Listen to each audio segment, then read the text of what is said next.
नमस्कार, आप देख रहे हैं डीडी न्यूज। मैं हूं आपके साथ भावना नैयर और मेरे साथ है मेरे सहयोगी शरद मुदगल, जो आप तक सांकेतिक भाषा में खबरें प्रस्तुत करेंगे।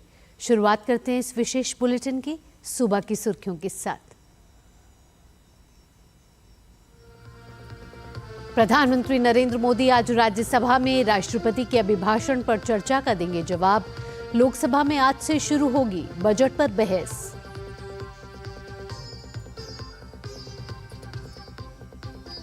चुनाव आयोग द्वारा देर रात जारी आंकड़ों के अनुसार दिल्ली विधानसभा चुनावों में हुआ लगभग 61% मतदान। अधिकांश एग्जिट पोल ने जताया है 2 दशकों बाद सत्ता में भाजपा की वापसी का अनुमान। शनिवार को आएंगे नतीजे।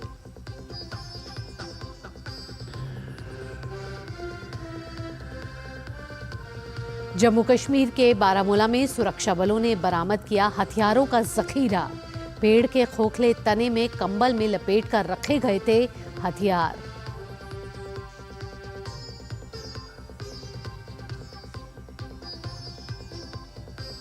अंतर्राष्ट्रीय खबरों में बांग्लादेश में कट्टरपंथियों ने ढाका में ढहाया स्वतंत्र बांग्लादेश के निर्माता शेख मुजीबुर रहमान का स्मारक।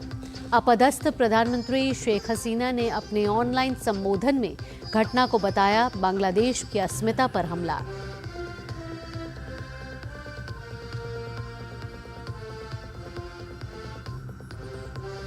और क्रिकेट में नागपुर में आज भारत इंग्लैंड के बीच 3 एक दिवसीय मैचों की श्रृंखला का पहला मैच। कप्तान रोहित शर्मा ने कहा, जसप्रीत बुमराह की आगामी चैंपियंस ट्रॉफी में उपलब्धता पर अब भी संदेह।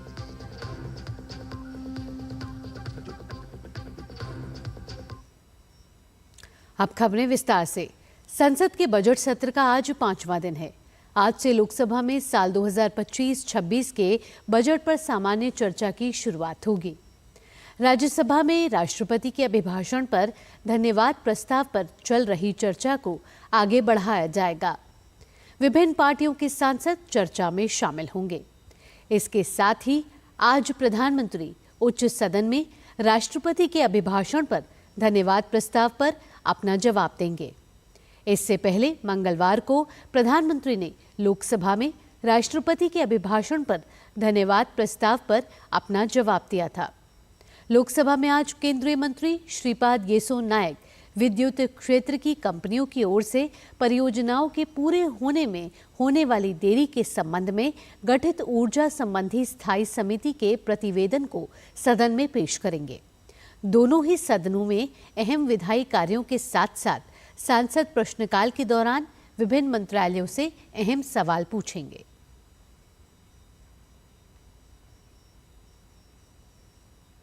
दिल्ली विधानसभा की 70 सीट के लिए कल शाम मतदान शांतिपूर्ण ढंग से संपन्न हो गया। चुनाव आयोग के अनुसार रात 11:30 बजे तक दिल्ली में औसत मतदान 60.42% दर्ज किया गया। सबसे अधिक 66.25% मतदान उत्तर पूर्वी दिल्ली और सबसे कम 56.16% मतदान दक्षिण पूर्वी दिल्ली में हुआ। शाहदरा जिले में मतदान का प्रतिशत 63.94% रहा। कल जिन प्रमुख नेताओं की किस्मत ईवीएम में कैद हो गई, उनमें आम आदमी पार्टी के अरविंद केजरीवाल, आतिशी, मनीष सिसोदिया और भारतीय जनता पार्टी के प्रवेश वर्मा, विजेंद्र गुप्ता, अरविंदर सिंह लवली और रमेश भिदोड़ी शामिल है। वहीं कांग्रेस की ओर से देवेंद्र यादव, संदीप दीक्षित और अलका लांबा इस चुनाव के प्रमुख चेहरे थे। चुनाव मैदान कुल 699 उम्मीदवार थे। वहीं तमिलनाडु के इरोड ईस्ट में लगभग 67.97% और उत्तर प्रदेश के मिल्कीपुर में करीब 65.35% मतदान हुआ। दिल्ली विधानसभा की कुल 70 सीटों पर चुनाव संपन्न हो गया है। चुनाव संपन्न होते ही कई सर्वे एजेंसियों ने दिल्ली चुनाव को लेकर अपनी एग्जिट पोल भी जारी कर दी है। एग्जिट पोल के आंकड़ों पर नजर डालें तो दिल्ली में भाजपा अपनी दम पर सरकार बनाती नजर आ रही है।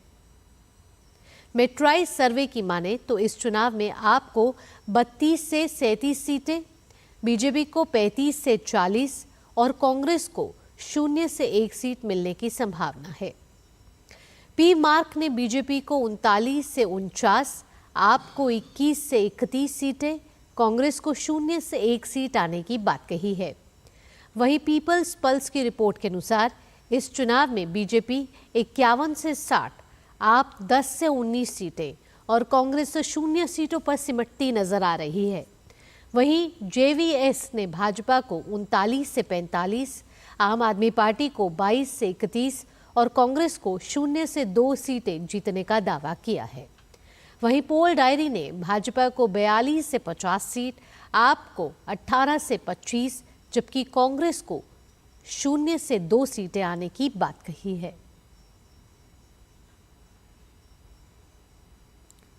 जम्मू कश्मीर के बारामूला जिले में बर्फ से ढके इलाकों से सुरक्षा कर्मियों ने हथियारों और गोला बारूद का जखीरा बरामद किया है। हथियार और गोला बारूद एक कंबल में लपेटे हुए थे और एक पेड़ के खोखले तने में छिपाए हुए थे। उनको सुरक्षा बलों और जम्मू कश्मीर पुलिस की एक संयुक्त टीम ने बोनियार इलाके के अंगन पथरी में बरामद किया।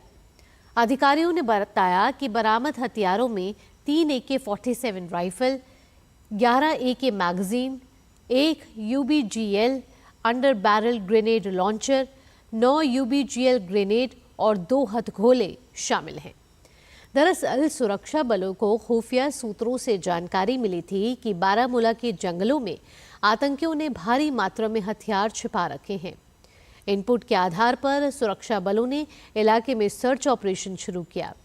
इस बरामदगी के बाद पुलिस ने FIR दर्ज कर ली है और पूरे उत्तरी उरी सेक्टर और आसपास के इलाकों में सुरक्षा कड़ी कर दी गई है ताकि किसी भी संभावित आतंकी गतिविधि को रोका जा सके।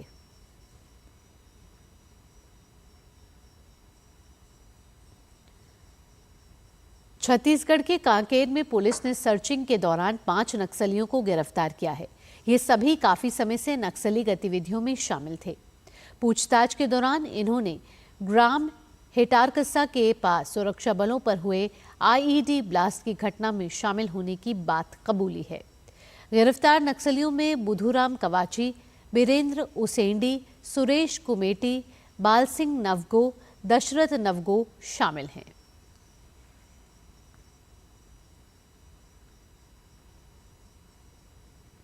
ग्रीस के विदेश मंत्री भारत की आधिकारिक यात्रा पर नई दिल्ली में हैं। जॉर्ज गैरापेट्रिटिस 8 फरवरी तक भारत के दौरे पर रहेंगे। गैरापेट्राइटिस का आज शाम विदेश मंत्री डॉक्टर S जयशंकर से मुलाकात का कार्यक्रम है। जॉर्ज गैरापेट्रिटिस की यात्रा से ग्रीस भारत संबंधों को और मजबूती मिलेगी। भारत के पड़ोसी मुल्क बांग्लादेश में हालात सुधरने का नाम ही नहीं ले रहे। बुधवार को प्रदर्शनकारियों के एक बड़े समूह ने बंगबंधु मेमोरियल म्यूजियम में तोड़फोड़ की और आग लगा दी। ये म्यूजियम बांग्लादेश के संस्थापक और पूर्व राष्ट्रपति शेख मुजीबुर रहमान का निजी निवास था। रिपोर्ट्स के अनुसार स्टूडेंट्स अगेंस्ट डिस्क्रिमिनेशन के संयोजक हसनत अब्दुल्ला ने अपने फेसबुक पेज पर पोस्ट कर घोषणा की थी कि बुधवार रात बांग्लादेश को फांसीवादी गढ़ से मुक्त किया जाएगा।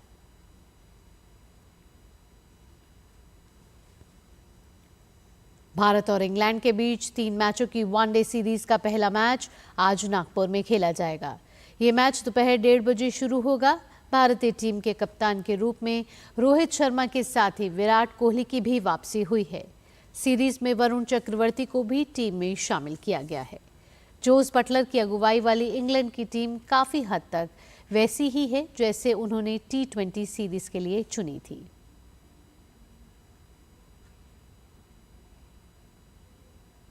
प्रयागराज में संगम की रेत पर भव्य और दिव्य महाकुंभ का आयोजन जारी है। ताजा आंकड़ों के अनुसार अभी तक 39 करोड़ से ज्यादा श्रद्धालुओं ने संगम में स्नान किया है। पौष पूर्णिमा 13 जनवरी से शुरू हुए महाकुंभ को लेकर देश भर में सनातनियों का क्रेज बढ़ता ही जा रहा है। महाकुंभ को दुनिया का सबसे बड़ा आध्यात्मिक और सांस्कृतिक समागम कहा जा रहा है, जो दुनिया भर से श्रद्धालुओं को आकर्षित कर रहा है। 26 फरवरी यानी महाशिवरात्रि तक जारी रहने वाले महाकुंभ में 4 फरवरी तक ही करीब 38.5 करोड़ स्नानार्थियों ने स्नान कर लिया है।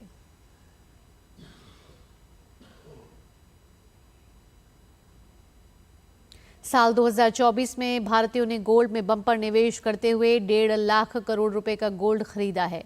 यह निवेश वर्ष 2023 के मुकाबले 60% अधिक है। वर्ल्ड गोल्ड काउंसिल की रिपोर्ट के अनुसार भारत में निवेश के लिए साल 2024 में 239 टन की गोल्ड की मांग थी। यह आंकड़ा 2023 के 185 टन से 29% अधिक है।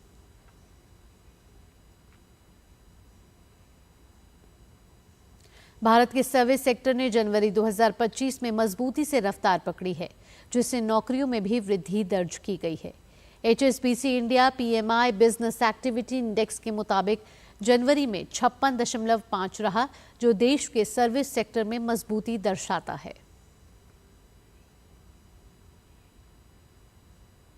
इसी के साथ इस विशेष बुलेटिन में इतना ही। मुझे और मेरे सहयोगी शरद मुद्गल के साथ टीम को दीजिए फिलहाल के लिए अनुमति। खबरों का सिलसिला यूं ही जारी रहेगा। नमस्कार।